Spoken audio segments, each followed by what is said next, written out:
Hi, everyone, and welcome. Thank you so much for joining BookHampton's virtual event with Marian Lindberg for her new book, Scandal on Plum Island, which is published by East End Press. A few Zoom housekeeping details before we get started. All guests are muted, and you will remain muted throughout the duration of this event. For optimal viewing, you can use Zoom view functions in the top right corner of your screen. You can select speaker view so that our author Marian is highlighted on your screen. Please ask questions in the chat box function of your Zoom screen. We will get to as many of your questions as possible, and I'm monitoring the chat box at all times throughout the event, so you can send all your questions to me. If at any time you drop off the Zoom call or you experience technical difficulties, simply click the link again to be readmitted. Please don't forget to purchase a copy of Scandal on Plum Island at BookHampton.com, and you can click on the link that I'll be sending you in the chat box. Thank you again for joining us, and without further ado, please welcome Colin Betram of East End Press, who will be in conversation with Marian Lindberg. So take it away, Colin. Thank you, Em. Hello, everyone. Happy Friday afternoon. I hope everyone is well and safe right now. Thank you to BookHampton and to RJ Julia in Connecticut, who we're partnering with as well on this one, for having us. I am Colin Betram. I'm part of the publishing team who was very lucky when Marian E. Lindberg came to us with this incredible book. Welcome, Marian. Thank you, Colin. Hello, everybody. Thank you so much for being with us. When Marian brought the book to us, it was very exciting because we both, my partner Pauline and I, we loved the book. It was beautifully written. The research is exhausting in it. But on top of it, it is a fascinating story, not only of what happened to Major Benjamin Koehler at the time, but also it looks at Plum Island from a bigger perspective as well. There was a lot in there that I didn't know about Plum Island, a lot in there. I certainly knew nothing about this case, and it's a fascinating case. So, Marian, if you could give us a little idea of how did you come across this? How did you discover this story, and why did it resonate with you? Well, you know, I've been thinking about that because I've been asked the question, and I realized that I've been answering it incompletely. I've been answering the how, but not really the why. So I'm going to answer the why today. Makes it a longer answer, so I apologize. But in the spirit of what's going on in our country, you know, let's be honest, right? Let's be direct. So I'm going to try to answer it more thoroughly.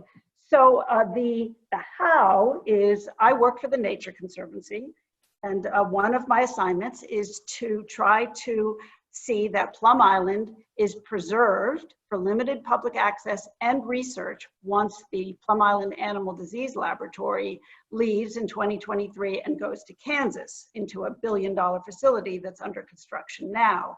So in the course of my work, I was going to have a meeting with someone, and I was given this book, A World Unto Itself, The Remarkable History of Plum Island, New York. And there's a chapter in here by Amy Folk, the Southold town historian, about the Koehler case. And I was so intrigued. So this is a man who was the commander of Fort Terry on Plum Island in 1913, who was accused of homoerotic acts. Very, very early in the history of persecution of perceived homosexuals in this country. The Bureau of Immigration was the first federal agency to start looking at traits that people might think meant so-called sexual deviancy, and that was in 1909, 1910. So this is 1913. So the ex-journalist in me was intrigued. You know, we think we know everything, right? We know the significant things in our environment, and I had never heard of this case. So that intrigued me. The lawyer in me was intrigued because I just wondered, Amy's an historian, so I wondered, well, how did this happen? What kind of lawyering happened? You know, what were the procedural details, et cetera. And the part of me that wants to preserve Plum Island thought, another reason to preserve this island, how fascinating. But really, why did it stick? Because we come into contact with interesting, intriguing information all the time. I spent 4 years researching and writing this book. And I really think that I wanted to do more thinking about gender and gender roles in this country. And what I was thinking about today is that I realized that may go back to my college. I went to Vassar College in the 70s. I don't expect anyone else to know this, but there was an article that Esquire magazine published in the mid-70s with a photo of 8 attractive men and a couple in drag. And these were the gay men at Vassar. And this became the meme about Vassar for the next decade. Vassar's where gay men go to college. Now, this was not true. I can tell you absolutely that there were all kinds of men at Vassar. We had the smart, handsome jocks who just decided it was cool to go to their mother's college rather than their father's college. We had the smart guys who were not jocks, who didn't want to go to a campus where they would feel they were not conforming to some sort of masculine athletic ideal. We had superficial heterosexual men who came because they thought there'd be a lot of women. And Vassar had just gone co-ed a couple of years earlier after being all female. We had gay men, we had bi men, we had trans men, or at least cross-dressing, and we had men who were not sure. And it being a small campus, and I was editor-in-chief of the newspaper, you couldn't go through 4 years of this environment without really wondering about men, and more men than women, because it was just the spotlight was kind of on the men. And then I think about my own self, and I'm a cisgender woman, but I have a lot of male habits of mind. I've worked in 2 male professions, journalism and law. The man I had the longest relationship with had a lot of feminine habits of mind. I was the one with the toolbox who knew how to fix things, and he was the one who knew about food and restaurants. And this all came together for me in reading about Major Koehler, because he denied all of these charges, and he was a very buttoned up guy. I mean, the people who testified for him said they never heard him tell an off-color joke, an off-color sentence, so it was a few men who claimed he had done these things. He said that they were lying, but then it was all the perception of him not conforming to what was the masculine ideal in the early 1910s, which it had not been in the late 1800s. By that standard of more self-restraint before the Spanish-American War, he aced the manliness test, but the standards changed. And I have a passage I want to read that sort of goes to some of this. But I think that then you have Michael Kimmel, the sociologist and gender studies expert, who says the story of America is the story of testing and proving manhood. And as a feminist, you might not want to hear that. But if that's true, then really dealing with what the different standards of masculinity, you're really talking about the American character, which is what a lot of writers really want to write about. Mm-hmm. So that's a long answer, but... That's great. Tell us a little bit about this story. It is a true story, and tell us a little bit about how Koehler came to be on Plum Island and roughly sort of what happened. Sure. So he was born in 1872 in the Midwest, and he was one of 11 children in a pioneer family, German origins. He's actually related to Agnes Gund, which is interesting, the philanthropist and well known for her work with the Museum of the Metropolitan Museum.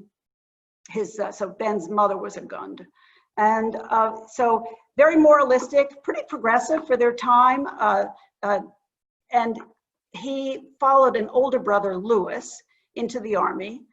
He went to West Point. He got his commission from Nebraska, and he did everything the Army wanted him to do. He went to the Philippines, fought in the Spanish-American War, the Philippine War, lost another brother, a third Army brother in the Philippines who was killed. And eventually, after being in San Francisco, he comes to New York City. And he really, over the course of his career, spent more time in New York than any other state. He went to West Point, and then he comes to New York to do recruiting. And they give him, they consider him a very good judge of men's fitness for the military, which is ironic considering what happened later. And they put him in charge of recruiting. Then he gets promoted to major. and this is in 1911. And at that summer, their mother dies. So the sister, Sophia, who, like Ben, is not married, educated, is at home with the mother. The mother dies, so Sophia can't really stay at home by herself. She could go live with a married sibling, but she doesn't want to do that. So she decides she's going to live with Ben wherever he's next assigned. And he's assigned to Plum Island, where there's a coast defense fort that was commissioned before the Spanish-American War, when everybody feared an attack from the Spanish Navy. And this was very much blown up out of proportion by the yellow journalists in New York. The Spanish never came near New York, and the war was over in about 3 months, but they had this fort. So they sent Ben there thinking that he, being a pretty strong disciplinarian, would restore discipline, because it's a beautiful seaside post and there was, a lot of distraction. So that's how it ends. So he and Sophia arrived there in the fall of 1911. And that is, you can see, that is Major Benjamin Koehler. There. As a West Point cadet. As a West Point. Very pure and innocent then. We'll talk a little bit more about Ben in a minute. So what happened? What was he accused of? Well, everything went really well at first. And, but there was this one lieutenant that became quite friendly with Sophia, played tennis with her and played cards, would come and they would have weekly card games. But then Ben found a lot of reasons to discipline him. One time a man fell overboard. They did a lot of harbor mining and mining exercises in the water. And his name was Austin Frick, this lieutenant. And a private, fell overboard, got tangled in the cables they used to hook these mines to the central station. And Frick was the lieutenant on duty, didn't make any effort to save the man. And as Major Koehler later said, I would have made more effort to save my dog. And so I don't blame him for failing to save the man, I blame him for failing to try. So that's kind of interesting that you have the older man, the one who is later accused of not being manly enough, accusing his accuser of not being manly enough. So that there you see these lots of different ideas about what does it really mean to be a man. So for Ben, it was, you try to save somebody. For Austin Frick, who was younger, it was, you show that you really like women. And Ben never showed that. He lived with his sister on a remote island. Plum Island is 840 acres, a mile and a half off of Orient Point, really remote in the winter, very desolate. The younger men, they would go over to Fort Wright, which was closer to, on Fisher's Island, closer to New London, or they would go into New London so that they could meet women. And Ben showed no interest in being with women, and he's now 40 years old or so. He would say, well, he was just devoted to duty. So the issues with Frick continued. He did something Ben didn't like, so Ben stripped him of his title as athletic director. And then there was another man who came, another officer, a captain, and the captain got into trouble with Ben, and those two were the instigators of the charges against him. Which were groping. Basically, there was no allegation that he completed sex acts with anyone. It was though that that some of them were just fanciful on their face. The stories about the testicle grabbing and things that any true gay man at the time would have never done the things that were alleged, because if you were in a relationship with another man at the time, especially if you were middle class and educated, you did everything possible to conceal that. Now, you did, like I mentioned in the beginning, you did exhaustive research on this, and it's very cool, and you really dug very deep. And just to give readers an idea, that is all the footnotes. Tell us a little bit about the research, how you dug into it, and also the kind of access you got, because you dig up some things that you obviously must have befriended someone very, very good at an archive, or you are the legend of research.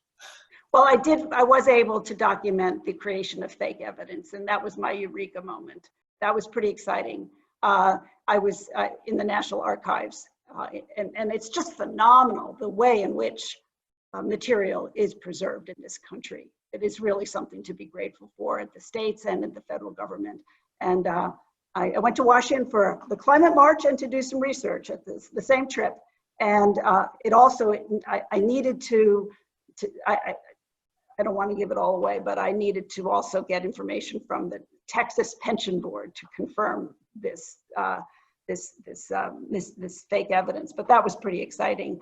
So don't be put off by all the endnotes. I've read the text is very fast moving. It sort of shows my split personality. The text is fast moving, very, I don't want to lose you. Stay with me here. We're going to zip on through. And then anyone who wants a more scholastic approach can look at the endnotes. But that's what was, for us as a publisher, that's what was very rewarding as well. You came to us with this story and you had dug in very, very deep. But on top of it, it really is a fascinating story about a time and a place. And as you said, it moves along.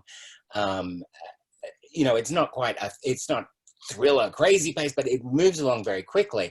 And the cast of characters are fascinating, not least of which is Ben. And he, I've described him before as a little bit of an enigma. Tell us a little bit, obviously there are military reports, there's archives about what he did, where he was, stuff like that.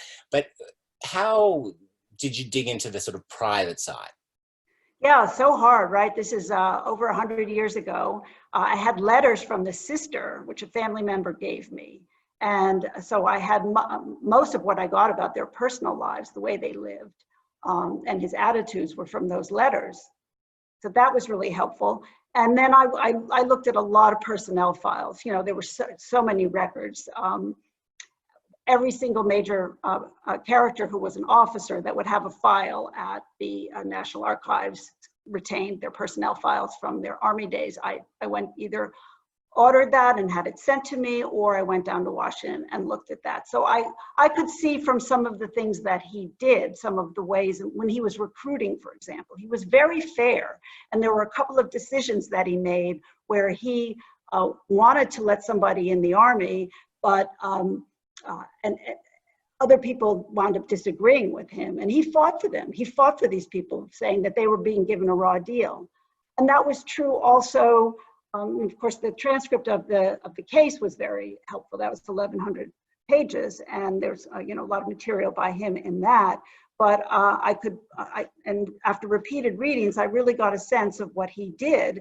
And there were times. One of the things that really annoyed the captain, who was the highest officer to make a claim against him, was that Ben had took the side of a private that the captain was trying to reprimand. And Ben said, no, he should get the same punishment as these other privates. And that was unusual. Officers were very autocratic at the time, and it was very unusual for an officer to take the side of an enlisted man, especially against another officer. So Ben was unusually fair, and I did try to make that point, because I think that's important, that he was principled. Well, he was very respected both in the military and in his private life, correct?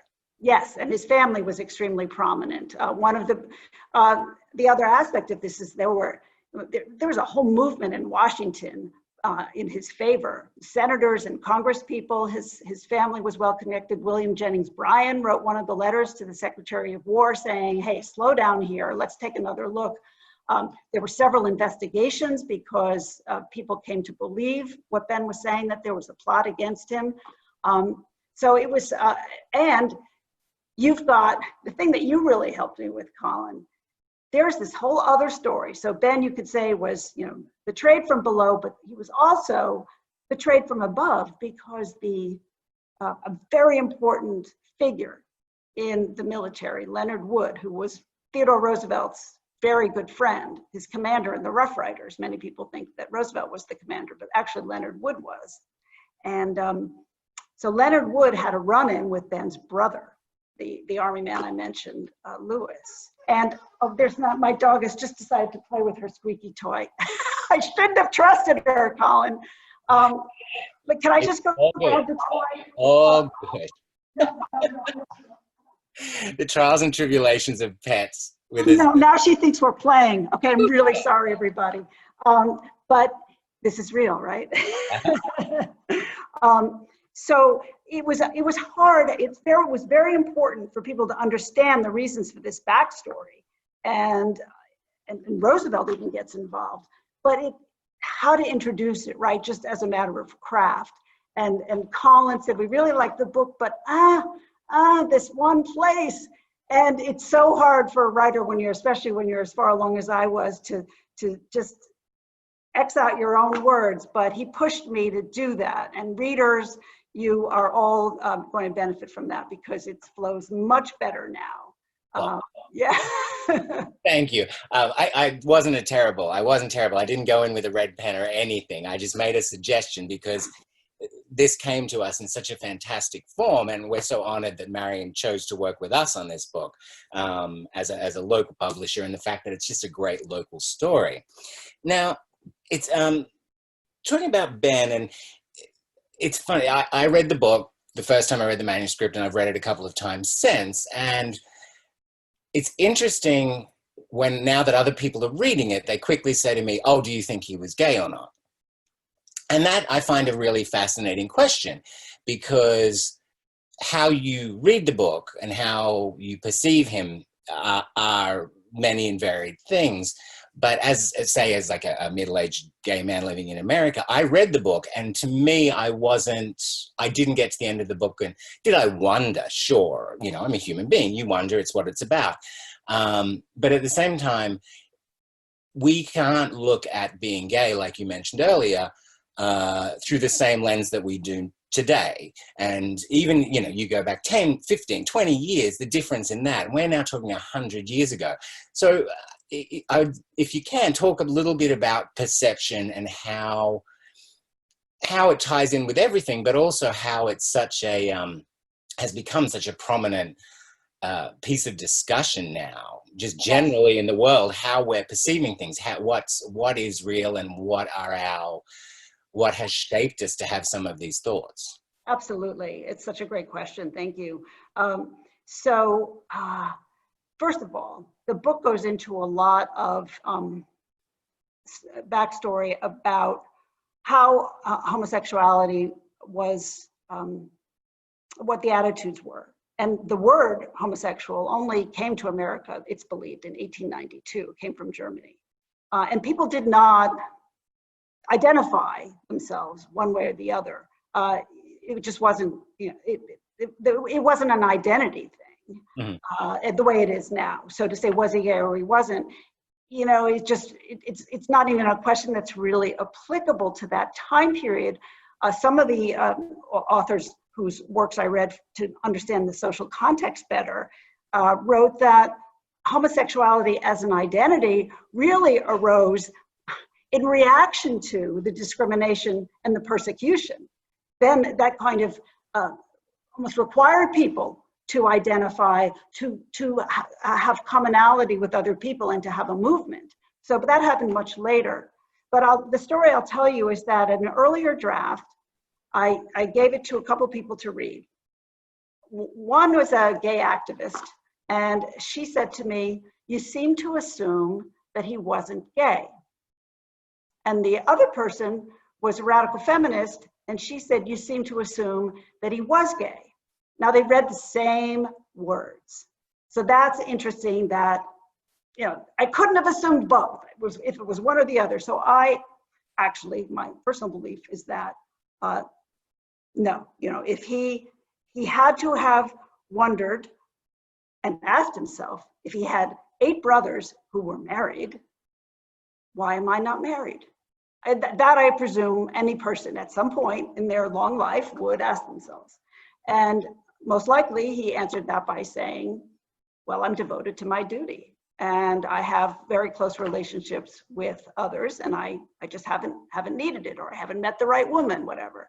Because he had a lot of chivalric attitudes. And also the other thing is that he had very close male friendships, and that was normal in the military. And what happened is in pushback to the women's movement in the late 1800s, when women were very active in politics, Theodore Roosevelt and others said, oh, men are too weak and too soft. We need stronger men, and war makes men strong, and that's why we need to go to war against Spain. And after the quick victory against Spain, there was this rah-rah male bravado. That's when you had the emerging more militaristic and violent definition of manhood, which had previously been restrained. But then at the same time, there was some visibility of gay subcultures in some of the cities, or at least the so-called fairies that, acted somewhat feminine and were out on the streets, weren't really trying to hide anything, especially in New York. And all of a sudden, these men who had reacted to softness in women by really trying to come together in sports, at the gym, trying to differentiate themselves from women and be together more, had to prove that they were not like these fairies. So that's when gender policing started, is that how are we going to prove that we're not one of those fairies? Because then all of a sudden there was this realization that anatomy isn't enough. Mm-hmm.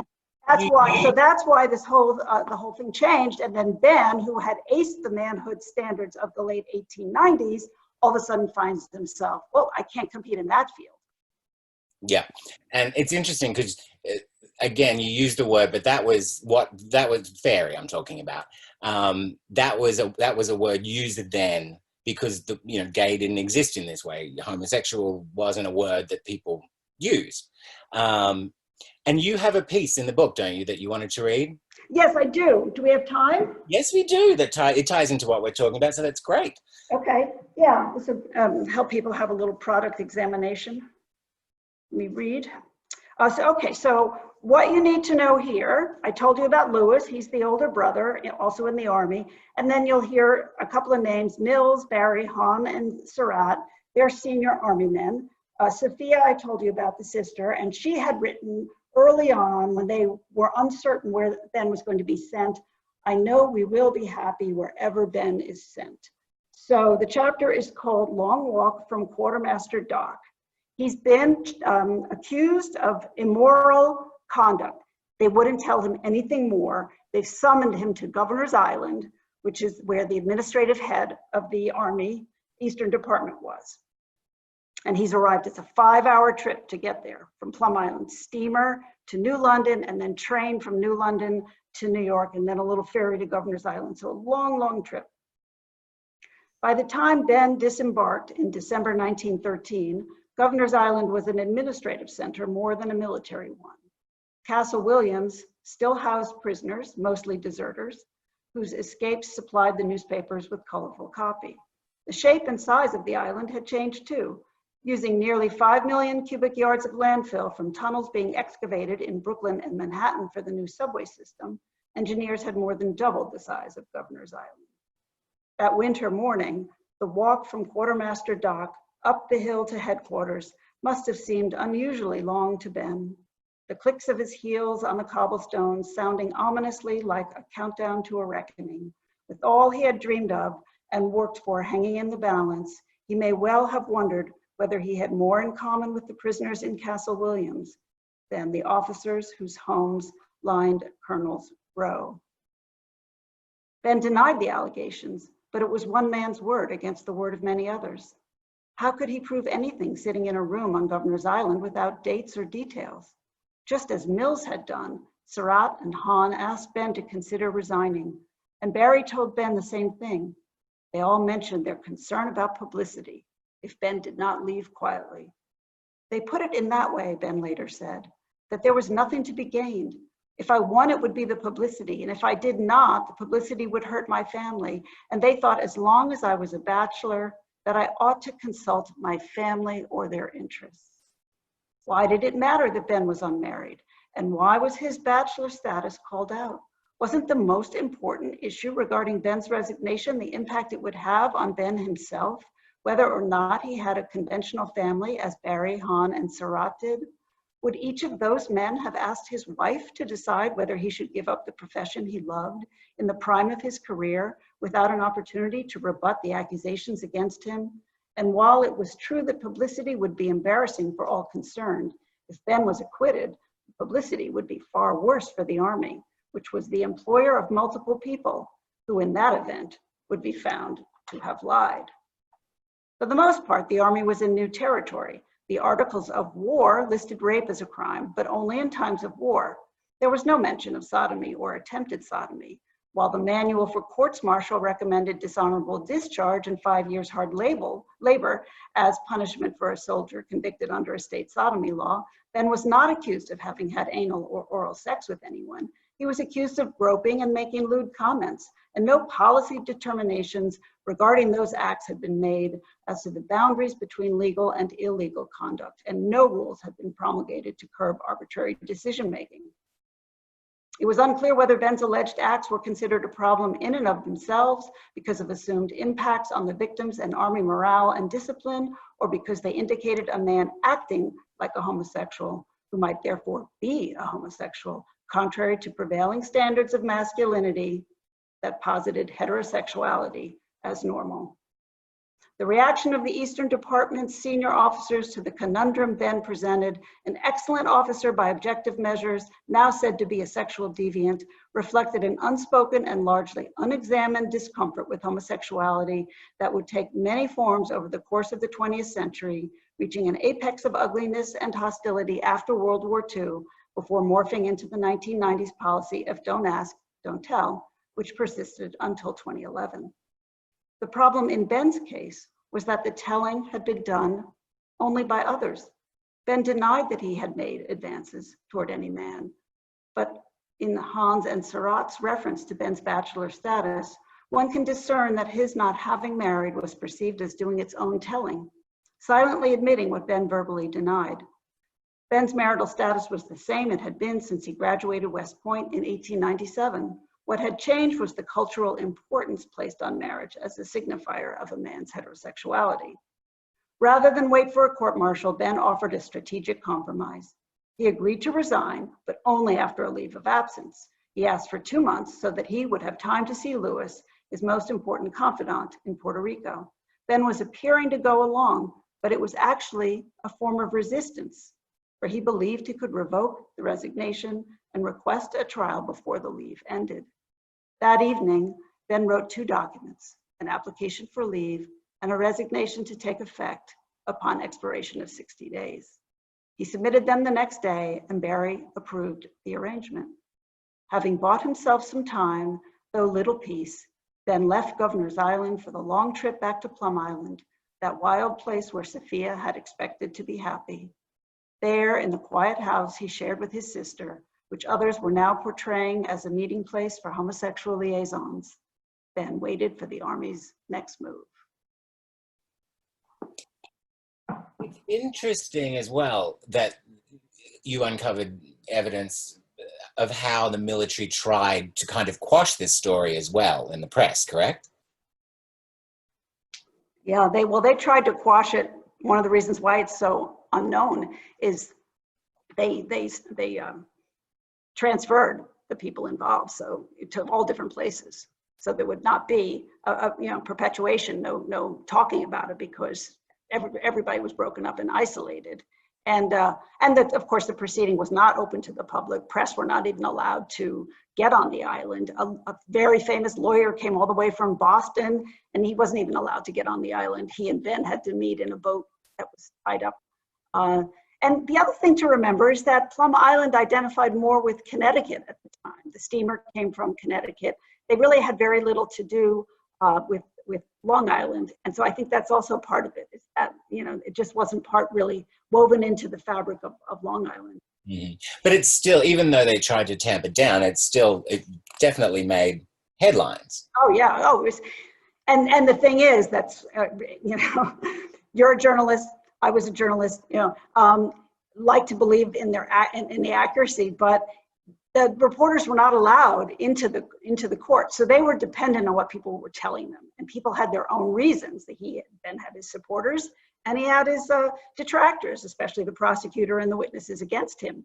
So the reporters would hang out on the dock in New London and wait for a witness who had testified to come, and or some, I think the lawyers were sources also, and talk to them.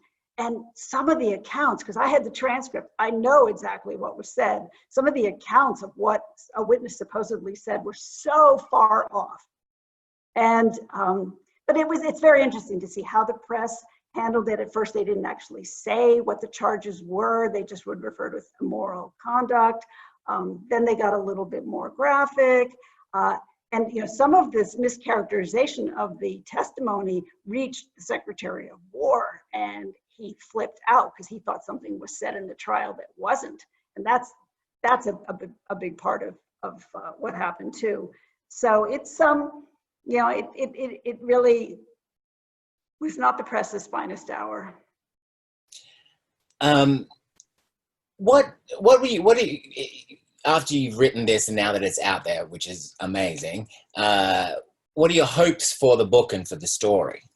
Well, I think ultimately it's a story about injustice, about being misperceived, and about the ways in which stereotypes do so much damage to people and to society.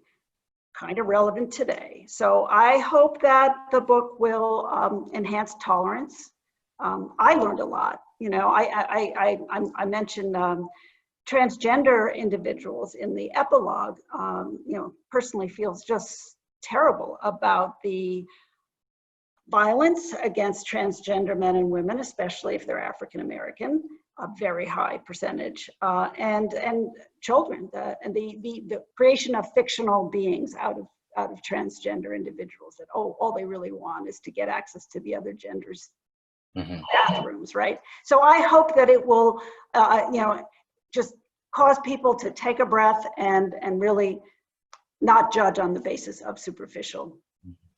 And it's also fascinating, and I think it's worth saying, I found Plum Island itself to be such a part of the book, almost like a character of the book. And you really do, and you had the privilege through work to go there, to be there on the island, to do things a lot of us would love to do. Only got to go there once.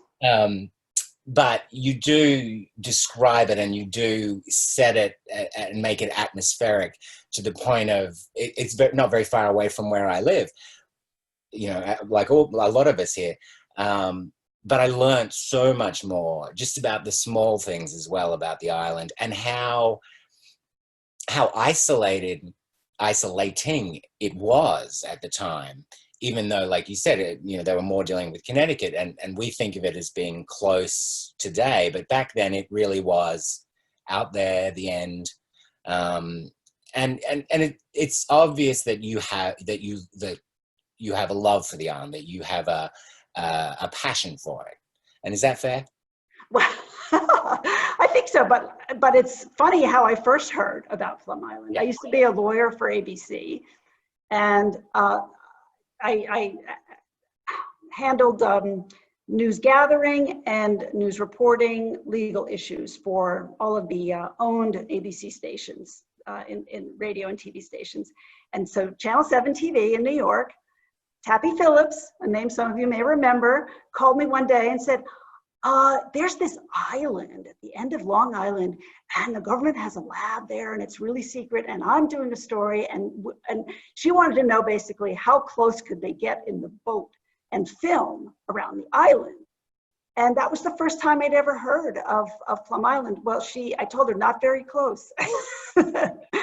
And she went on to win a New York State Broadcasters Award for her story on Plum Island. But that was like late 80s or early 90s. I mean, that was so long ago. And then I put it out of my mind.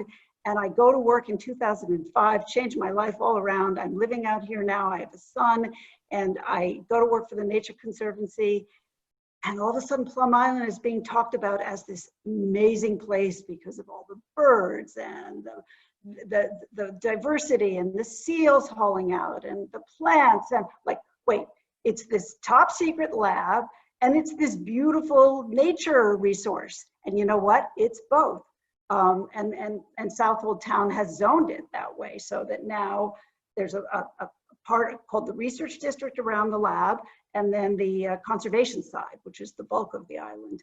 So it is pretty unusual, and partly the fact that they will not let any mammals come onto the island or leave the island because they don't want them transmitting the hoof and mouth disease that they study there. There are no deer.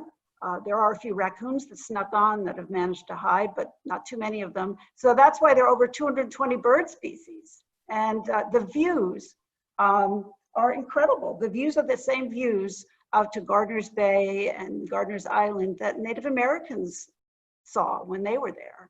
And so it's a time capsule of history that's right there in the land.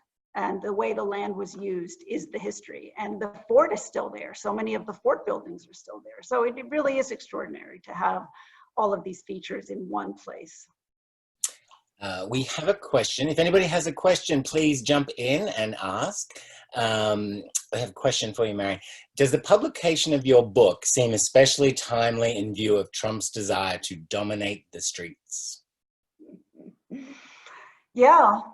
In fact, I wrote an article that I'm waiting to find out if it gets accepted, which is, even in the debate about masks and whether wearing a mask is weak. And New York has this sign, "We are New York tough, wear your mask." It's like, are they talking about masks? Or are they talking about manliness? That absolutely Trump brings us back to the early 1900s in his rhetoric, which is, in his view, and you can even see it in his pardoning of Gallagher, nothing is impermissible if it helps a man not to be perceived as effeminate. And that's this, and you look at him. This is a man who didn't serve in the military, and he has not ingratiated himself with the military brass. They do not like the fact that he's overruled them on things like that Navy SEAL Gallagher pardoning him after he was convicted in a military court, and teammates said that we don't want to serve with this man because he's murdering people. So I do think it's a bit timely, yes. Yeah. And I find it very interesting, the parallels, like you said, and just to get back to the perception side of things about, we're asked to question, we should question a lot, and we're asked to question things more, yet there's often a knee-jerk reaction, whether it be social conditioning, whatever, that brings out these ideas and things like that. But I thought it was quite fascinating that the whole idea of how we're viewing, how we view stereotypes now. And there was the fact that this story happened 1911, 1912, 1913, 1914 just blew my mind, because in part of the book as well, you said it's interesting because there was this sort of opposite view that they came to have, where earlier in the very early 1900s, cross-dressing was a fad. And then in the course of a couple of years, it was, a man has to be this and a man has to be that. And he, because of where he was and who he was, and did not show, was not married, and he liked gardening, if I'm correct. And that was enough for them to create this case around him. Yeah, he was raised in this weird part of Western Iowa that was dominated by Brits when he was growing up. So he had a lot of very refined tastes. He liked classical music. He liked to garden. He was not a team sport guy. Yes, they created a lot of innuendo that he was not a great witness, because I think he was a man of action. He wasn't really somebody who imagined that anyone could believe these things of him. And as you mentioned earlier, he was respected in the military and out. So it was a very quick kind of turn about in that way. You must have come across incredible stories that like were offshoots doing your research. Is there anything that you're dying to get back to and dig deeper into, or are you just going to enjoy this now for now? Yeah, I got to get through this first. But there were so many tangents that I just loved. I mean, I learned so much about the Philippines. Like, who knows anything about the Philippines? You know, why do we even have military bases there? Maybe you all know this, but I didn't really understand that we actually bought the Philippines from Spain as part of the treaty that ended the Spanish-American War. And Duterte is the first Philippine president from the southern Philippines, which remained Muslim even under Spanish occupation. And that's where there's been so much unrest lately, Mindanao.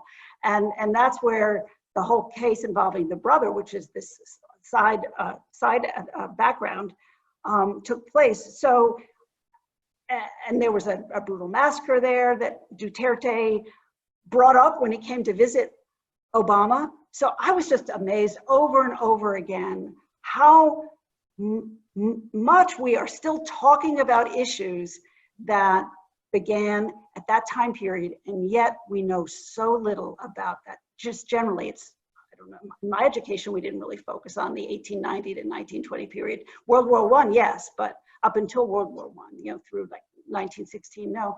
And it was fascinating to learn more about Wilson and McKinley, how McKinley, when he resisted war, he was portrayed as an old woman. Yeah, I just found that whole period fascinating.